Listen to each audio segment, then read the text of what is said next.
ఈ హాట్ సమ్మర్స్లో మన కార్ క్యాబిన్ని కూల్గా ఎలా ఉంచాలో ఒక 5 ప్రో టిప్స్ చెప్తా ఈ వీడియోలో చూడండి. ఫస్ట్ మన ప్యాసింజర్ సైడ్ విండోని కంప్లీట్గా రోల్ డౌన్ చేసి ఆపోజిట్ సైడ్ డ్రైవర్ సైడ్ డోర్ని ఓపెన్ క్లోజ్ ఒక 5 to 8 టైమ్స్ చేయడం వల్ల క్యాబిన్లో ఉన్న హాట్ ఎయిర్ అంతా కూడా బయటికి పాస్ అయిపోతుంది. ఇది మంచిగా మోస్ట్ ఎఫెక్టివ్ వే, చాలా బాగా వర్క్ చేస్తుంది. సెకండ్ వచ్చేసి నానో సెరామిక్ ఫిలిమ్స్. ఇదేం చేస్తుందంటే మనకి 80% ఆఫ్ హీట్ రిజెక్షన్స్ ఉంటాయి, ప్లస్ 100% యూవీ రిజెక్షన్ ఉంటుంది ఈ నానో సెరామిక్ ఫిలిమ్స్లో. సో ఇది కూడా చాలా బాగా వర్క్ చేస్తుంది. అండ్ థర్డ్ వచ్చేసి మనకి విండ్షీల్డ్ రిఫ్లెక్టర్. ఇది మనం యూజువల్గా లోపల నుంచి ప్లేస్ చేస్తారు, లోపల నుంచి కాకుండా బయట నుంచి ప్లేస్ చేయాలి. బయట నుంచి ప్లేస్ చేసి వాటిని doors left and right door నుంచి లాక్ చేసేయడం వల్ల 80% ఆఫ్ హీట్ని కూడా రిజెక్ట్ చేస్తుంది. ప్లస్ మీకు సైడ్ విండోస్కి సన్ బ్లైండ్స్ యూజ్ చేయొచ్చు.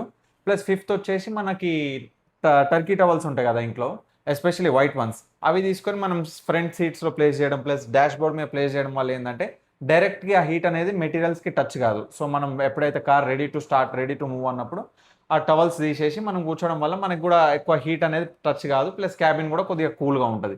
సో ఈ ప్రో టిప్స్ని మీ ఫ్రెండ్స్ అండ్ ఫ్యామిలీతో షేర్ చేయండి. అండ్ ఈ కాంటెంట్ కనుక నచ్చితే please follow our Instagram channel. And hope ఈ సమ్మర్స్లో మీరు సేఫ్ అండ్ కూల్గా ట్రావెల్ చేస్తారనుకుంటున్నాను. Thank you guys.